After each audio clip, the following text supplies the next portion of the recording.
দাম বৃদ্ধির পরও ঝিনাইদহে জ্বালানি তেলের সংকট দেখা দিয়েছে। বন্ধ রয়েছে জেলার অধিকাংশ পাম্প। এছাড়া খোলা পাম্পগুলোতেও তেল দেওয়া হচ্ছে না চাহিদা মতো। এ বিষয়ে আরো বিস্তারিত জানাতে ঝিনাইদহ থেকে যুক্ত হয়েছেন এমআর রাসেল। রাসেল, জ্বালানির জন্য পাম্পগুলোতে ভিড় কেমন দেখছেন, আর চাহিদা মতো কেন তেল পাচ্ছেন না গ্রাহকরা, কি বলছেন মালিকপক্ষ?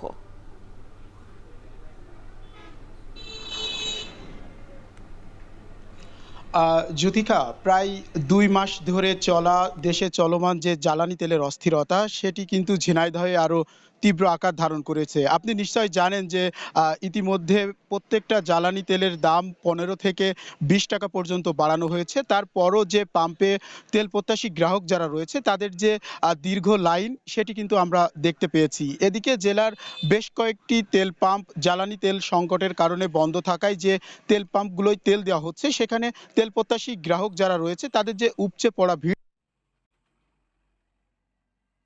স্টেশনে আমরা একটি তথ্য আপনাকে জানিয়ে রাখতে চাই। এখানে সকাল ৮টা থেকে তেল দেওয়ার কথা থাকলেও আমরা দেখেছি গভীর রাত থেকে তেল প্রত্যাশী গ্রাহক যারা রয়েছে তারা কিন্তু এই পাম্পে এসেছেন এবং দীর্ঘ লাইনে দাঁড়িয়ে তারা তেল নেওয়ার জন্য দাঁড়িয়েছেন।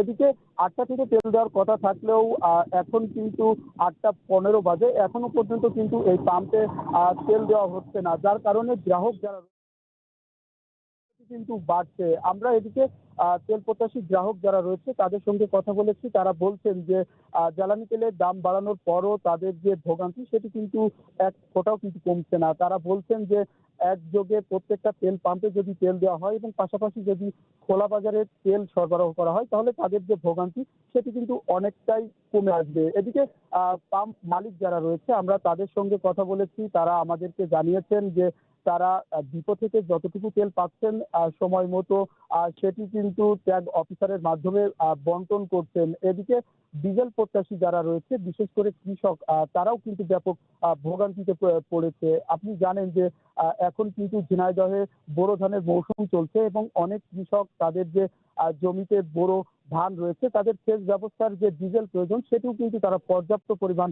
তেল পাম্পে পাচ্ছেন না। অন্যদিকে ডিজেল চালিত যে পরিবহনগুলো রয়েছে পরিবহনের দীর্ঘ সারি কিন্তু আমরা প্রত্যেকটি পাম্পে কিন্তু আমরা দেখতে পেয়েছি। আরেকটি তথ্য যদি একটু জানিয়ে রাখতে চাই আপনাকে, ঝিনাইদহে যে ৩৬টি তেল পাম্প রয়েছে সেই ৩৬টি তেল পাম্পের ভিতর কিন্তু আজকে মাত্র ৫টি তেল পাম্পে কিন্তু তেল দেওয়া হচ্ছে, যার কারণে যে গ্রাহকদের যে ভোগান্তি সেটি কিন্তু কয়েক গুণ বেড়ে গেছে।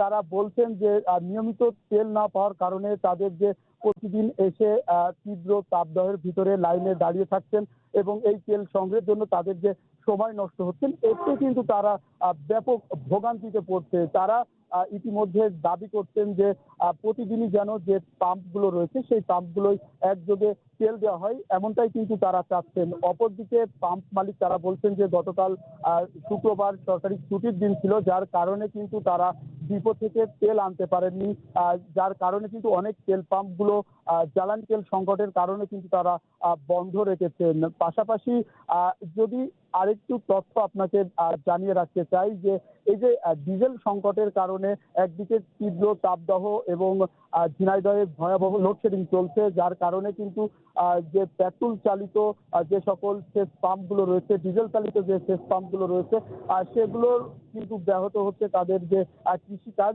সেটি কিন্তু ব্যাহত হচ্ছে। তো সব মিলিয়ে বলা যায় যে এখনো পর্যন্ত প্রত্যেকটা জ্বালানি তেলের দাম ১৫ থেকে ২০ টাকা লিটারে বাড়ানো হলেও গ্রাহকদের যে ভোগান্তি সেটি কিন্তু রয়ে গেছে এবং পাম্পে পাম্পে ঘুরে আমরা দেখতে পাচ্ছি যে তেল প্রত্যাশী গ্রাহক যারা রয়েছে বিশেষ করে বাইকাররা তাদের যে দীর্ঘ সারি, তেল প্রত্যাশী গ্রাহক যারা রয়েছে বিশেষ করে বাইকাররা তাদের যে দীর্ঘ সারি সেটি কিন্তু রয়ে গেছে। অনেকেই মাঝরাত থেকে এখানে এসে অবস্থান করছে।